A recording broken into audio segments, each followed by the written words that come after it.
കർത്താവായ യേശുക്രിസ്തുവിന്റെ ധന്യമുള്ള നാമത്തിൽ എല്ലാവർക്കും സ്നേഹവന്ദനം.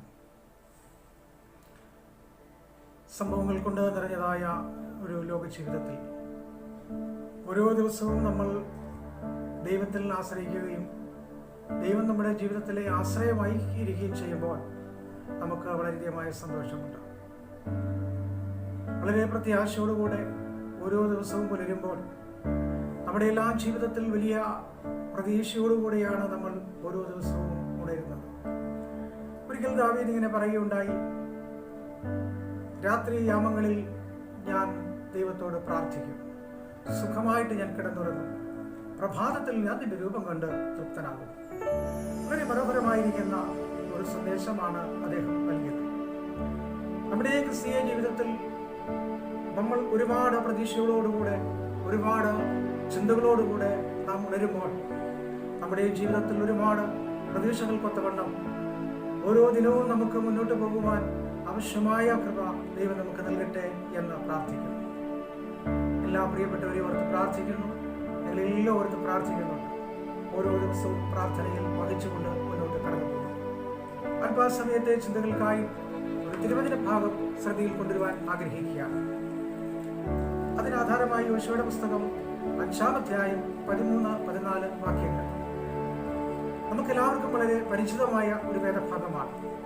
ആ വേദഭാഗം ഇങ്ങനെയാണ്: യോശുവ യെരിഹോവിന്റെ മതിലിൽ അരികിലിരിക്കുമ്പോൾ ദൈവത്തിന്റെ ദൂതൻ കടന്നു വരികയും അപ്പോൾ യഹോവയുടെ സന്നിധിയിൽ നിന്നുകൊണ്ട് യോശുവ ചോദിച്ചു, നീ ആരുടെ പക്ഷക്കാരൻ? ഇമ്മാനുവൽ പ്രയർ മിഷൻ ഉറവെന്ന ഈ പ്രോഗ്രാമിലേക്ക് ഏവർക്കും ഹൃദയം നിറഞ്ഞ സ്വാഗതം. കർത്താവിൽ പ്രിയരെ, നമുക്കെല്ലാവർക്കും വളരെ പരിചയമുള്ള ഒരു തിരുവചന ഭാഗമാണ് ഞാൻ നിങ്ങളുടെ ശ്രദ്ധയിൽപ്പെടുത്തിയത്. അനവധി ദൈവദാസന്മാരിലൂടെ അനുഗ്രഹീതമായിരിക്കുന്ന വചനത്തിന്റെ അഴവേറിയ സത്യങ്ങളെ ആത്മീയ ജീവിതത്തിലും ആധ്യാത്മിക ജീവിതത്തിലും ഉണർവിന്റെയും ഉന്മേഷത്തിന്റെയും പുതുവഴികളിലൂടെ ദൈവം നമ്മെ അനുഗ്രഹിച്ച് നടത്തിയിട്ടുണ്ട്. സർവകൃപാലുവായ ദൈവത്തിന്റെ സകല സ്നേഹത്തിന്റെ മുൻപിലും നാം ഓരോ പ്രിയപ്പെട്ടവരും വളരെയധികം സന്തോഷത്തോടെ ജീവിക്കുന്നവരാണ്. നമ്മുടെ ജീവിത മേഖലകളിൽ ആകട്ടെ, ജോലി മേഖലകളിലാകട്ടെ, കുടുംബജീവിതത്തിന്റെ പശ്ചാത്തലങ്ങളിലാകട്ടെ, എല്ലാ മേഖലകളിലും ദൈവം നമ്മെ ഇതുവരെയും നടത്തിക്കൊണ്ടിരിക്കുകയാണ്. അവിടുത്തെ അനുഗ്രഹങ്ങൾക്ക് നന്ദി പറയുവാനായിട്ടാണ് നാം കടന്നു വരുന്നത്. എത്ര നന്ദി പറഞ്ഞാലും മതി വരികയില്ല. പാട്ടുകാരൻ പാടിയതുപോലെ വളരെ മനോഹരമായ പാട്ടുകൾ കഴിഞ്ഞ കാലങ്ങളിൽ നമ്മൾ പാടി ദൈവത്തെ സ്തുതിച്ചിട്ടുണ്ട്. നന്ദി കൊണ്ടെന്റെ ഉള്ളം നന്ദി നിറയും സന്നാഹമോടെ സ്തുതി പാടിടുന്നേ, ദേവസന്നാഹമോടെ സ്തുതി പാടിടുന്നേ. എന്നോടുള്ള നിൻ സർവ നന്മകൾക്കായി ഞാനെന്തു ചെയ്യേണ്ടു നിനക്കേശുപര, ഇപ്പോൾ എന്തു ചെയ്യേണ്ടു നിനക്കേശുപര. വളരെ മനോഹരമായ പാട്ടുകൾ നമ്മുടെ ജീവിതത്തിൽ എന്നും പാടിക്കൊണ്ടിരിക്കുകയാണ്. സന്തോഷം വരുമ്പോൾ നമ്മൾ പാട്ട് പാടുന്നു, വേദനകളും ഭാരങ്ങളും വരുമ്പോൾ നമ്മൾ പാട്ടുകൾ പാടുന്നു, വചനങ്ങൾ ധ്യാനിക്കുന്നു. അതൊക്കെ നമ്മുടെ ജീവിതത്തിൽ വലിയ ഒരു അനുഗ്രഹം തന്നെയാണ്. അല്പസമയത്തെ തിരുവചനവുമായിട്ട് ദൈവസന്നിധിയിലേക്ക് കടന്നു വരുമ്പോൾ നമുക്കെല്ലാവർക്കും വളരെ പരിചയമുള്ള ഒരു വേദഭാഗമാണ് ഇവിടെ വായിച്ചത്. ഇസ്രായേൽ മക്കൾ മിസ്രൈമിൽ നിന്നും മോശ മുഖാന്തരം അവർ യാത്ര ചെയ്തു. മോശ ഒരുപാട് പ്രതികൂലങ്ങളിലൂടെ കടന്നുപോയി. കഴിഞ്ഞ ദിവസങ്ങളിൽ നമ്മൾ ചിന്തിച്ചു, ഒരുപാട് പ്രതിസന്ധികളിലൂടെ കടന്നുപോയി. കൂടെ ഉണ്ടായിരുന്ന പ്രിയപ്പെട്ടവരുടെ വാക്കുകൾ തന്നെ പലപ്പോഴും വേദനിപ്പിച്ചിട്ടുണ്ട്, നിരാശപ്പെടുത്തിയിട്ടുണ്ട്, സങ്കടപ്പെടുത്തിയിട്ടുണ്ട്, തളർന്നു പോയിട്ടുണ്ട്, ക്ഷീണിച്ചു പോയിട്ടുണ്ട്. കൂടെയുള്ള സഹോദരങ്ങൾ, കൂടെയുള്ള വ്യക്തികളുടെ വാക്കുകൾ തന്നെ പലപ്പോഴും വേദനിപ്പിച്ചിട്ടുണ്ട്. പക്ഷെ തളർന്നില്ല. കാരണം വിളിച്ചവനായ ദൈവം വിശ്വസ്തനാകിയാൽ അവിശ്വസ്തനായ ദൈവത്തിന്റെ സന്നിധിയിൽ വിശ്വസ്തയോടുകൂടെ നിൽക്കുമ്പോൾ ദൈവികമായ വാഗ്ദത്തം എന്നിൽ നിറവേറുമെന്നുള്ള വിശ്വാസം തന്നെ അനുദിനം ബലപ്പെടുത്തിക്കൊണ്ടിരിക്കും. നമ്മുടെ ജീവിതത്തിൽ അപ്രകാരമായിരിക്കണം. ഒരു വിശ്വസ്തനായ ദൈവമുണ്ട്, നമ്മെ നടത്തുന്നവൻ, പരിപാലിക്കുന്നവൻ, കരുതുന്നവൻ. ആ സൂക്ഷിപ്പുകളെ കുറിച്ച് നാം വളരെ സത്യസന്ധമായി ചിന്തിക്കുകയാണ്. ആ ദൈവത്തിന്റെ ദാസനായിരിക്കുന്ന മോശ വാർദ്ധക്യത്തിലേക്ക് എത്തി, പ്രായമായി. ആവർത്തന പുസ്തകം അവസാനം നമ്മൾ വായിക്കുന്നത് യോശുവയെ അരികിൽ വിളിച്ചിട്ട് കൈവച്ച് അനുഗ്രഹിച്ചു. അതാ യോശുവ ഞാൻ ആത്മപൂർണനായി തോന്നി, ജ്ഞാനമുള്ള വ്യക്തിയായി. അവിടെ വെച്ച് മോശ സകല അനുഗ്രഹങ്ങളാലും അനുഗ്രഹിച്ചു ദൈവത്തിന്റെ അനുഗ്രഹവും നൽകി താൻ ഈ ലോകത്ത് നിന്നും മൺമാറി. തുടർന്നുള്ളതായിരിക്കുന്ന ഈ യാത്ര ഈ ജനത്തെ കൊണ്ട് പോകേണ്ടത് യോശുവയാണ്. യോശുവയുടെ ജീവിതത്തിൽ മുന്നോട്ട് കടന്നു പോകുമ്പോൾ താൻ പിന്നിലേക്ക് തിരിഞ്ഞു നോക്കുമ്പോൾ വന്നതായ വഴികൾ എത്രയോ കുന്നും മേടുകളും ചവിട്ടിക്കടന്നു വന്നതാണ്, എത്രയോ പ്രതികൂലങ്ങളെ അതിജീവിച്ചതാണ്. ഇനി എങ്ങനെ മുന്നോട്ട് പോകും? അപ്പോഴാണ് ദൈവികമായിരിക്കുന്ന ഒരു സന്ദേശവും ദൈവികമായിരിക്കുന്ന ഒരു ആലോചനയും തനിക്ക് ലഭിക്കപ്പെടുന്നത്. യോശുവയുടെ 1-ാം പുസ്തകം 1 മുതൽ വായിക്കുമ്പോൾ യഹോവയായിരിക്കുന്ന ദൈവം യോശുവയോട് പറഞ്ഞു, നീ ഇടത്തോട്ടോ വലത്തോട്ടോ നോക്കരുത്, നീ മുന്നോട്ട് തന്നെ യാത്ര ചെയ്യുക. യോശുവയോട് പറഞ്ഞതായ കാര്യം, നീ ഇടത്തോട്ടോ വലത്തോട്ടോ നോക്കാതെ നീ മുൻപോട്ട് തന്നെ യാത്ര ചെയ്യണം. നിന്റെ ഉള്ളംകാലിൽ ചവിട്ടുന്ന ദേശം ഞാൻ നിനക്ക് തരും. നിന്റെ കണ്ണെത്തുന്ന ദൂരം വരെ അത് അതിരായി മാറും. അതൊക്കെ നിന്നെ കളന്നെടുക്കുവാനും തന്റെ തലമുറകൾ കളന്നു കൊടുക്കാൻ തക്കവണ്ണം ഞാൻ നിന്റെ കൈകളിലേക്ക് നൽകിത്തരും. അത് ലഭിക്കപ്പെടുന്നവെങ്കിൽ ഒരു പ്രമാണമുണ്ട്. ആ പ്രമാണം പറഞ്ഞതിങ്ങനെയാണ്, എന്റെ നാമം കൈമേലൊരടയാളവും നെറ്റിമേലൊരു അടയാളവുമായിരിക്കണം. നിന്റെ മക്കൾ പോവുകയും വരികയും ചെയ്യുമ്പോൾ അവരോട് നീ ഉപദേശിക്കണം. അവരുടെ ന്യായപ്രമാണം വിട്ടുമാറാതെ, ദൈവവചനം വിട്ടുമാറാതെ അത് കൃത്യമായി അവരുടെ ഉള്ളത്തോട് സംസാരിക്കണം. അപ്പോൾ ഈ അനുഗ്രഹങ്ങളെല്ലാം ലഭിക്കപ്പെടുവാൻ ഇടയായിത്തീരും. അതാണ് അനുഗ്രഹം എന്ന് പറയുന്നത്. ആ യോശുവ തന്റെ ജനവുമായിട്ട് കടന്നു പോകുമ്പോൾ യെരിഹോ എന്ന് പറയുന്ന ഒരു പട്ടണം കടന്നു വേണം കാണിപ്പാനിരിക്കുന്ന ദേശത്തിന്റെ പ്രവാസ കവാടത്തിലേക്ക് എത്തിച്ചേരുവാൻ. പക്ഷേ ഈ കവാടത്തിലേക്ക് എത്തണമെങ്കിൽ വലിയൊരു മതിലാണ്. ഈ മതിലുകൾ എങ്ങനെ മുറിച്ചു കടക്കാൻ സാധിക്കും? ഇവിടെ വായിക്കുന്നത് ഇവരെ കണ്ടപ്പോൾ ആ മതിലുകൾ ഉറപ്പിച്ചു എന്നാണ്, ശക്തമായ ഉറപ്പുകൾ നൽകി എന്നാണ്. അപ്പോൾ ശക്തമായിരിക്കുന്ന മതിലുകൾ ഉറപ്പിച്ചു, ശക്തമായിരിക്കുന്ന കെട്ടുപാടുകൾ ഉറപ്പിച്ചു, അവിടുത്തെ അംഗസംഖ്യയുടെ ബലം വർദ്ധിപ്പിച്ചു, ശത്രു സേനകളെ ഒരുമിച്ച് അണിനിരത്തി. ഇത് കണ്ട് യോശുവ അതിന്റെ അടുക്കൽ വന്ന് കരയുകയാണ്. മുൻപോട്ട് പോകുവാൻ കഴിയാത്ത അവസ്ഥയിൽ വാതിലുകൾ അടയുമ്പോൾ, മതിലുകൾ കൊണ്ട് കെട്ടിയടയ്ക്കപ്പെടുമ്പോൾ, ഈ ലോകത്തിൻ്റെതായിരിക്കുന്ന മതിലുകളാകട്ടെ, വാക്കുകൊണ്ടുള്ള മതിലുകളാകട്ടെ, പ്രവൃത്തിയുടെ മതിലുകളാകട്ടെ, ഉയർത്തില്ല എന്ന് പറയുന്ന മതിലുകളാകട്ടെ, ഈ മതിലുകളൊക്കെയും നിന്റെ മുമ്പിൽ നിൽക്കുമ്പോൾ തളർന്നു പോകരുത്. യോശുവ അവിടെ നിൽക്കുമ്പോൾ തന്റെ സകല ജനങ്ങളും പറഞ്ഞു, ഇനി എങ്ങനെ മുന്നോട്ട് പോകും? ഇനി നാം എന്ത് ചെയ്യും? നമുക്ക് ചുറ്റും ശത്രുവിന്റെ സേനയാണ്, ഇനി മുന്നോട്ട് പോകാൻ കഴിയില്ല. അപ്പോൾ യോശുവ ദൈവത്തിൽ ആശ്രയിച്ചു, ബലപ്പെട്ടു. നമുക്കറിയാം 27-ാം സങ്കീർത്തനം 1, 2, 3 വാക്യങ്ങൾ വായിക്കുമ്പോൾ, ഒരു സൈന്യം എന്റെ നേരെ പാളയം ഇറങ്ങിയാലും ഞാൻ ഭയപ്പെടുകയില്ല. യഹോവ എന്നോട് കൂടെ ഉള്ളത് കൊണ്ട് ഞാൻ കുലുങ്ങി പോവുകയില്ല. അതൊരു വാഗ്ദത്ത വാക്കുകളാണ്. സങ്കീർത്തനം 103-ന്റെ 13-ാമത്തെ വാക്യം വായിക്കുമ്പോൾ, അപ്പന് മക്കളോട് കരുണ തോന്നുന്നത് പോലെ അവൻ എന്നോട് കരുണ തോന്നുന്നു. ഒരപ്പന് മക്കളോട് കരുണ തോന്നുന്നത് പോലെ എന്നോട് കരുണ തോന്നുന്നു.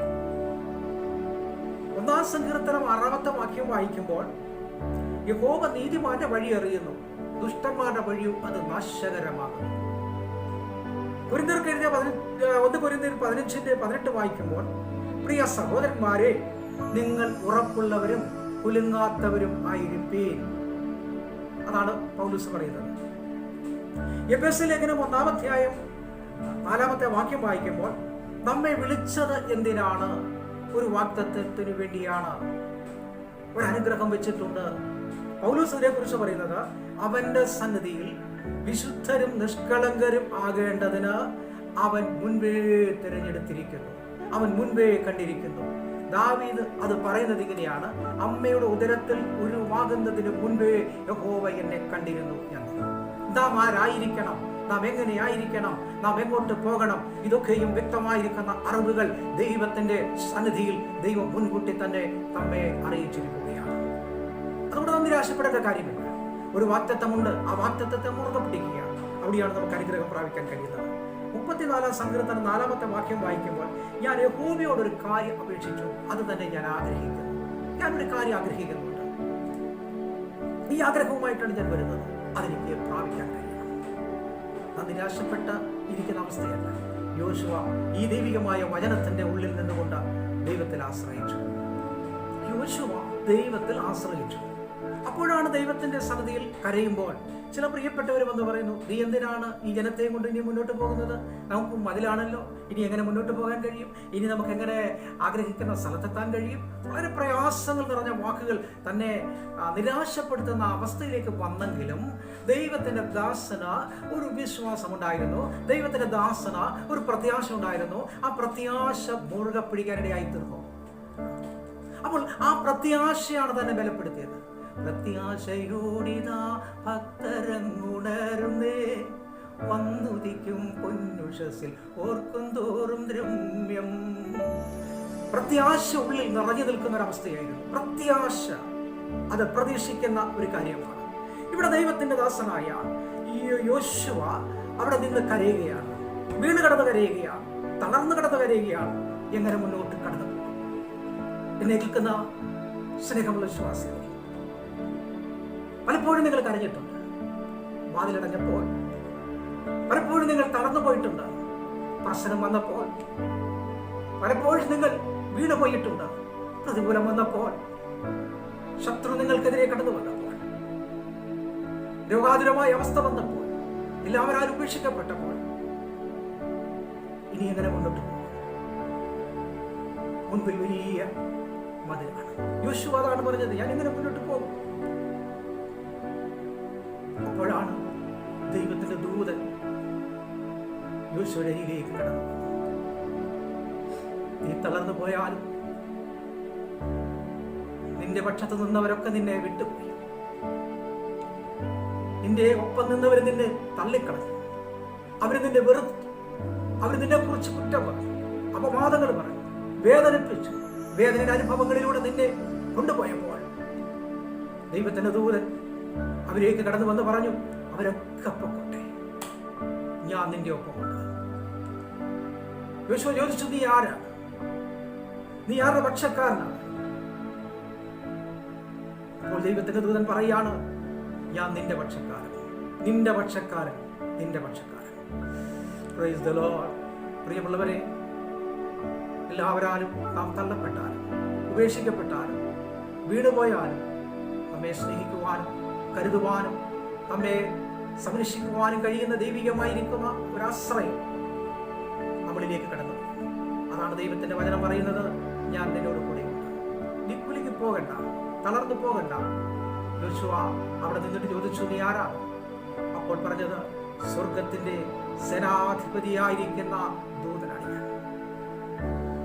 നിന്റെ കണ്ണുനീര് കണ്ടുകൊണ്ട്, നിന്റെ വേദന കണ്ടുകൊണ്ട് നിന്നെ രക്ഷിക്കുവാൻ നിന്റെ അരികിലേക്ക് കടന്നു വന്നതാണ്.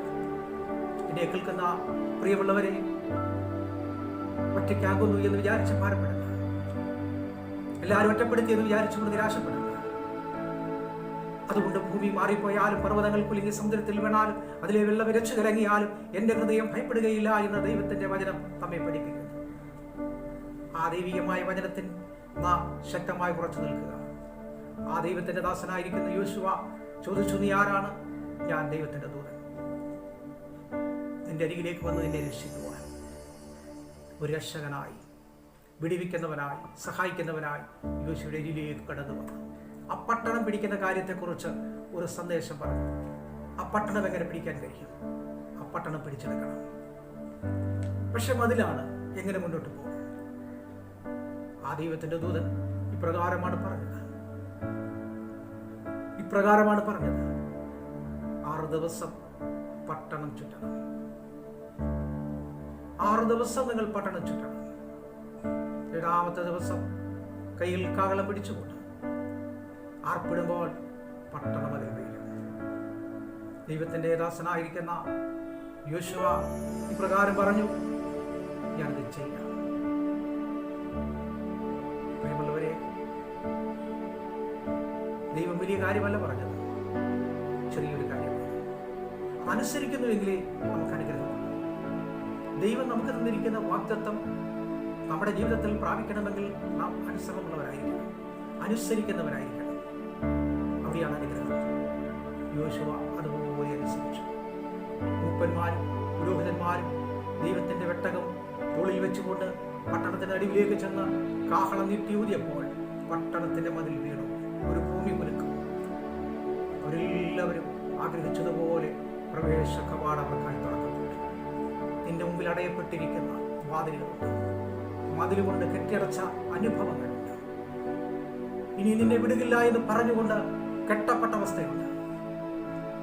അതിൽ നിന്ന് നിന്നെ വിടിവിക്കുവാൻ ശക്തനായവൻ നിന്റെ അരികിലുണ്ട്. നിനക്കൊരു വാക്തത്വം ഉണ്ടെങ്കിൽ അത് തരിക തന്നെ ചെയ്യും. ആ വാക്തത്വം പ്രാപിക്കുവാൻ അനുസരണത്തോടെ നമുക്ക് അവന്റെ പാദപീഠത്തിലേക്ക് അടുത്ത് ചെല്ലാം. ദൈവം അനുഗ്രഹത്തോടെ നടത്തട്ടെ. പ്രിയമുള്ളവരെ, ദൈവം അനുഗ്രഹത്തോടെ നടത്തട്ടെ. പ്രാർത്ഥനയ്ക്കായി ഒരുപാട് വിഷയം നമ്മുടെ മുമ്പിലുണ്ട്. എല്ലാവരുടെയും പേരുകൾ പറയുന്നത് യോഗ്യമല്ലാത്തത് കൊണ്ട് ഞാൻ ഓരോരുത്തരുടെയും പേര് പറയാൻ ആഗ്രഹിക്കുന്നില്ല. എന്നാൽ ഈ മാസം നമ്മെ വിട്ട് കടന്നു പോവുകയാണ്, ഈ വർഷം വിട്ട് കടന്നു പോവുകയാണ്.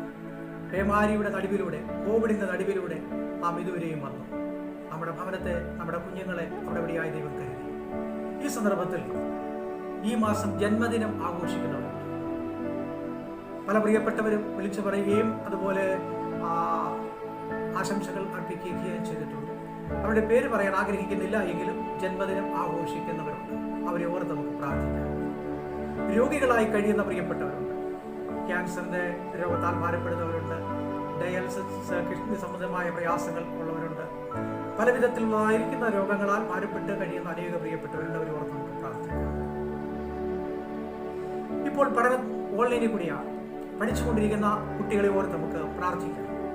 പരീക്ഷ എഴുതുന്ന കുട്ടികളെ ഓർത്ത് നമുക്ക് പ്രാർത്ഥിക്കാം. പരീക്ഷ കഴിഞ്ഞ് റിസൾട്ടിന് വേണ്ടി കാത്തിരിക്കുന്നവരെ ഓർത്ത് നമുക്ക് പ്രാർത്ഥിക്കാം. വീടില്ലാത്ത പ്രിയപ്പെട്ടവരുണ്ട്, അതിനുവേണ്ടി നമുക്ക് പ്രാർത്ഥിക്കാം. ആഗ്രഹിക്കുന്ന ആത്മാവിനെ തൃപ്തിപ്പെടുത്തുന്ന ദൈവം അവർക്കൊരു വീട് നൽകി അനുഗ്രഹിക്കാൻ നമുക്ക് ദൈവത്തോട് പ്രാർത്ഥിക്കാം. വിവാഹം ആഗ്രഹിക്കുന്ന കുഞ്ഞുങ്ങളുണ്ട്, കുടുംബങ്ങളുണ്ട്, അവരെ ഓർത്ത് നമുക്ക് പ്രാർത്ഥിക്കാം. ഏറെ കാലങ്ങളായി വിവാഹം കഴിച്ച് കുട്ടികളില്ലാതെ ഭാരപ്പെടുന്ന തലമുറയ്ക്ക് വേണ്ടി കരയുന്നവരുണ്ട്, ഹന്നയെ പോലെ കരയുന്നവരുണ്ട്, അവരെ ഓർത്ത് നമുക്ക് പ്രാർത്ഥിക്കാം. പ്രായമായിരിക്കുന്ന അനേക മാതാപിതാക്കൾ ഭവനത്തിലുണ്ട്. രോഗികളായിട്ടുള്ളവരുണ്ട്, ഭാരത്തോടെ ഇരിക്കുന്നവരുണ്ട്. അവരുടെ ആരോഗ്യത്തിനും സൗഖ്യത്തിനും വേണ്ടി നമുക്ക് ദൈവത്തോട് പ്രാർത്ഥിക്കാം. ബിസിനസ് ചെയ്യുന്ന പ്രിയപ്പെട്ടവരുണ്ട്. അവരുടേതായിരിക്കുന്ന ബിസിനസ് ഈ കാലഘട്ടങ്ങളിൽ അഭിവൃദ്ധിപ്പെടുവാൻ നമുക്ക് ദൈവത്തോട് പ്രാർത്ഥിക്കാം. അതുപോലെ ഉപവാസം ആഗ്രഹിക്കുന്ന പ്രിയപ്പെട്ടവരുണ്ട്. ഉപവാസം ഇരിക്കാൻ. എനിക്കും എൻ്റെ കുഞ്ഞുകുട്ടികൾക്ക് ഒരു ശുഭയാത്ര അവരോട് ചോദിക്കുവാൻ അഹവാറിന്റെ തീരത്ത് ഉപവാസം പ്രസിദ്ധം ചെയ്യുന്നു എന്ന് ദൈവത്തിന്റെ ദാസനായിരിക്കുന്ന സഹപുരോഹിതൻ പറഞ്ഞതുപോലെ ഉപവാസം ആഗ്രഹിക്കുന്നവരുണ്ട്. അവരെ ഓർത്ത് നമുക്ക് പ്രാർത്ഥിക്കാം. അനേകരുടെ ജോലി ഇന്ന് നഷ്ടപ്പെട്ടുകൊണ്ടിരിക്കുന്ന ഒരു കാലഘട്ടമാണ്. അതുകൊണ്ട് ജോലി സ്ഥിരമായിട്ട് നിൽക്കാൻ വേണ്ടി നമുക്ക് പ്രാർത്ഥിക്കാം. ദാവീദ് പറഞ്ഞതുപോലെ യഥാസ്ഥാനപ്പെടുത്തണമേ. അതുകൊണ്ട് ജോലി യഥാസ്ഥാനപ്പെടാൻ വേണ്ടി നമുക്ക് പ്രാർത്ഥിക്കാം. പുതിയ ജോലി കിട്ടാൻ വേണ്ടി നമുക്ക് പ്രാർത്ഥിക്കാം. അതിനുവേണ്ടി പ്രാർത്ഥിക്കുന്നവരുടെ ഓരോരുത്തർ നമുക്ക് പ്രാർത്ഥിക്കാം. അനേക വിഷയം നമ്മുടെ മുമ്പിലുണ്ട്. സമയത്തിന്റെ പരിധികൾ നമുക്ക് ഉള്ളത് കൊണ്ടാണ് നമ്മൾ ചില വിഷയങ്ങൾ മാത്രം നമ്മൾ പറയുന്നത്. ദൈവം അനുവദിച്ചാൽ അടുത്ത ആഴ്ചയിൽ ചില പ്രിയപ്പെട്ടവരെ സാക്ഷിയായിട്ട് മുന്നോട്ട് കടന്നു വരാനായിട്ട് ആഗ്രഹിക്കുന്നു. പല പ്രിയപ്പെട്ടവരുടെയും സാക്ഷ്യങ്ങൾ, പാട്ടുകളൊക്കെ വളരെ മനോഹരമായിട്ട് നമുക്ക് കേൾക്കാൻ കഴിയുന്നുണ്ട്. ഇനിയും അനേക പ്രിയപ്പെട്ടവർ കടന്നു വരട്ടെ എന്ന് ആഗ്രഹിക്കുന്നു, സ്വാഗതം ചെയ്യുന്നു. നമുക്ക് പ്രാർത്ഥിക്കാം. ദൈവം നമ്മെ അനുഗ്രഹിക്കുമാറാകട്ടെ. എന്നോടൊപ്പം ഈ വിഷയങ്ങളെ വഹിച്ചുകൊണ്ട് നമുക്ക് ദൈവത്തോട് പ്രാർത്ഥിക്കാം. ഈ പറയപ്പെട്ട എല്ലാ വിഷയങ്ങളെയും നമുക്ക് ഓർക്കാം. കരുണയുള്ള ദൈവമേ, സ്വർഗീയ നല്ല പിതാവേ, അനുഗ്രഹീതമായ നല്ല സമയത്തിനായ സ്തോത്രം. അടുത്ത മകലയുമായി ഞങ്ങളെ ശ്രമിക്കുന്ന അനേക പ്രിയപ്പെട്ടവരുണ്ട്. അവരോട് ഞങ്ങൾ പ്രാർത്ഥിക്കുന്നു. പ്രാർത്ഥനയ്ക്കായി അപേക്ഷിച്ച ഓരോ പ്രിയപ്പെട്ടവരെയും ഞങ്ങൾ ഈ സമയത്തോട് പ്രാർത്ഥിക്കുന്നു. ജന്മദിനം ആഘോഷിക്കുന്ന പ്രിയ കുഞ്ഞുങ്ങളുണ്ട്, കുടുംബങ്ങളുണ്ട്. അവരെ ഓർത്ത് പുതിയ വർഷത്തിലേക്ക് പ്രവേശിക്കുന്ന എല്ലാ പ്രിയപ്പെട്ടവരെ ഓർത്ത് ഞങ്ങൾ പ്രാർത്ഥിക്കുന്നു. രോഗികളായി കഴിയുന്ന പ്രിയപ്പെട്ടവരുണ്ട്, രോഗത്താൽ ഭാരപ്പെടുന്നവരുണ്ട്, പല രോഗങ്ങളാൽ ആശുപത്രിയിൽ കിടക്കുന്ന പ്രിയപ്പെട്ടവരുണ്ട്. അവരെല്ലാം ഓർത്ത് ഞങ്ങൾ പ്രാർത്ഥിക്കുന്നു. കർത്താവേ, ജോലി സ്ഥിരമായിട്ട് നിൽക്കാൻ വേണ്ടിയും പുതിയ ജോലി കിട്ടാൻ വേണ്ടിയും ആഗ്രഹിക്കുന്നവരുണ്ട്. അവരെ ഓർത്ത് ഞങ്ങൾ പ്രാർത്ഥിക്കുന്നു. കർത്താവേ, സ്തോത്രം. വാർദ്ധക്യത്തിന്റെ പ്രയാസത്തോടുകൂടെ ഭവനത്തിൽ വിശ്രമിക്കുന്ന മാതാപിതാക്കളുണ്ട്, അനാഥനെയും വിധവകളുമുണ്ട്. അവരെ ഓർത്ത് ഞങ്ങൾ പ്രാർത്ഥിക്കുന്നു. ദൈവം എല്ലാവരെയും അനുഗ്രഹിക്കുമാറാകണം. വീടില്ലാത്ത പ്രിയപ്പെട്ടവരുണ്ട്, പുതിയ വീടിന് വേണ്ടി പ്രാർത്ഥിക്കുന്നു. കർത്താവ്, വിവാഹം ആഗ്രഹിക്കുന്ന കുഞ്ഞുങ്ങളുണ്ട്, അവരുടെ വിവാഹത്തിന് വേണ്ടി പ്രാർത്ഥിക്കുന്നു. കർത്താവ്, സ്തോത്രം, സ്തോത്രം. പരീക്ഷ കഴിഞ്ഞ കുഞ്ഞുങ്ങളുണ്ട്, അവരുടെ പരീക്ഷയിൽ വിജയത്തിന് വേണ്ടി പ്രാർത്ഥിക്കുന്നു. നല്ല റിസൾട്ടിന് വേണ്ടി പ്രാർത്ഥിക്കുന്നു. ഓൺലൈനായി പഠിക്കുന്ന കുട്ടികളുണ്ട്, അവരെല്ലാം ഞങ്ങൾ ഈ സമയത്തോർത്ത് പ്രാർത്ഥിക്കുന്നു. ഞങ്ങളുടെ കർത്താവേ, സ്തോത്രം. പ്രിയപ്പെട്ടവരായിരിക്കുന്നവർ അത് അകത്തും അകലെയുമായിട്ട് ജോലിയോടുള്ള ബന്ധത്തിലും ഭവനങ്ങളിലും ഒക്കെ വേണ്ടി ശ്രമിക്കുന്നു. ഇത് കേൾക്കുന്ന ഓരോ പ്രിയപ്പെട്ടവരെ ദൈവം അനുഗ്രഹിക്കണമേ. അവർക്ക് ആശ്വാസം നൽകണമേ. അവർക്ക് വിജയകരമായ വഴികളെ തുറന്നു കൊടുക്കണമേ. കർത്താവേ, യോശുവയ്ക്ക് മുമ്പിൽ വഴികൾ അടഞ്ഞപ്പോൾ ആ വഴി തുറക്കുവാൻ അത് ഞാൻ നിന്റെ സഹായമായി വന്നിരിക്കുന്നു എന്ന് യോശുവയുടെ ദൂതൻ പറഞ്ഞതുപോലെ ഈ നാളുകളിൽ ഓരോ പ്രിയപ്പെട്ടവർക്കും ഒരു സഹായമായി കടന്നു വന്ന് അവരുടെ കൈക്ക് പിടിച്ച് അവരെ മുന്നോട്ട് നയിക്കുമാറാകണം എന്ന് പ്രാർത്ഥിക്കുന്നു. പ്രാർത്ഥന കേട്ടതിനായ സ്തോത്രം. പറയപ്പെട്ട എല്ലാ വിഷയങ്ങളെയും ഈ സമയത്ത് ഓർത്തുകൊണ്ട് ഞങ്ങൾ പ്രാർത്ഥിക്കുന്നു. എല്ലാവരെയും കർത്താവ് അനുഗ്രഹിക്കണം, യേശുവിൻ നാമത്തിൽ തന്നെ. ആമേൻ. Praise the Lord. ദൈവം ഓരോരുത്തരെയും അനുഗ്രഹിക്കട്ടെ. നൽകുന്ന എല്ലാ നല്ല പ്രോത്സാഹനങ്ങൾക്കും കൂട്ടായ്മകൾക്കും നന്ദി പറയുന്നു. ആമേൻ.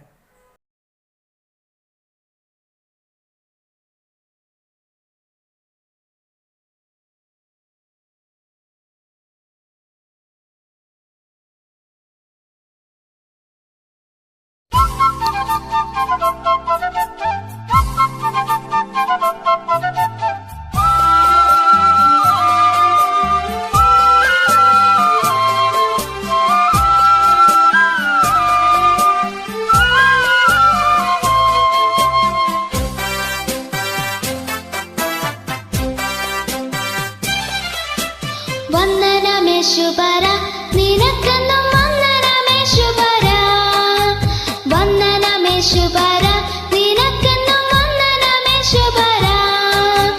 വന്ദനം ചെയ്യുന്നു നിന്നടിയാ തിരുനാമത്തിനാദരവായി, വന്ദനം ചെയ്യുന്നു നിന്നടിയാ തിരുനാമത്തിനാദരവായി.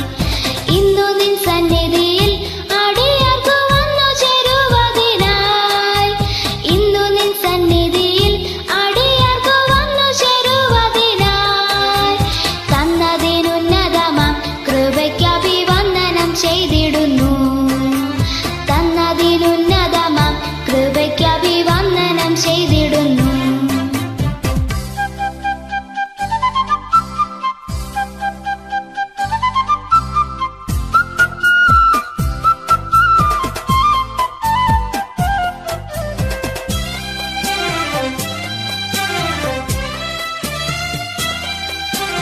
നിൻരുതിരമതിനാൽ പ്രതിഷ്ഠിച്ച ജീവപുതുവഴിയായി, നിൻരുതിരമതിനാൽ പ്രതിഷ്ഠിച്ച ജീവപുതുവഴിയായി. നിന്നടിയാർക്കു പിതാവിൻ സന്നിധം വന്നിടാമേ സതതം, നിന്നടിയാർക്കു പിതാവിൻ സന്നിധം വന്നിടാമേ സതതം. ഇത്ര മഹത്വമുള്ള പദവിയെ ഇപ്പോഴുകൾ കരുളാൻ, ഇത്ര മഹത്വമുള്ള പദവിയെ ഇപ്പോഴുകൾ കരുളാൻ. പാത്രത ഏതുമില്ല നിന്റെ കൃപ എത്ര വിചിത്രമാകൂ, പാത്രത ഏതുമില്ല നിന്റെ കൃപ എത്ര വിചിത്രമാകൂ.